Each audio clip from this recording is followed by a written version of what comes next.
For nearly 5 weeks, Michael Grady, one of the doctors on the front lines in Gaza, risking his life to save others. You could hear constant shelling, and whether it was rifle fire or tank fire or missile fire, if some missile, you know, was sent the wrong direction or some explosion accidentally happened. So that was, really the risk.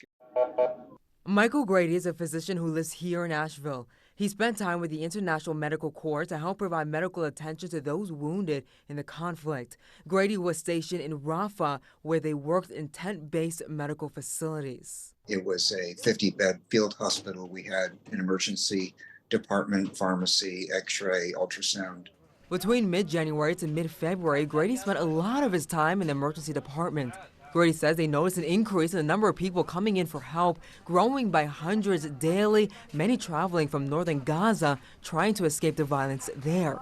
All these people were living outside on the streets in tents. As you drove along, you would see just tents lined up from one end of a road to the other. There were times where 30 or 40 patients would come in at one time from some sort of mass casualty event.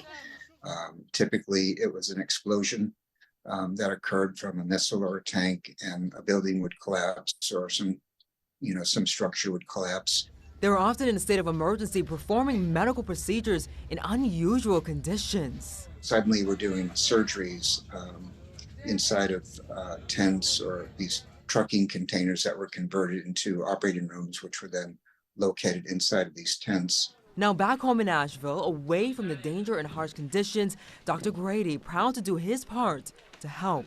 The biggest takeaway for me is knowing that we are connected to others through our own humanity.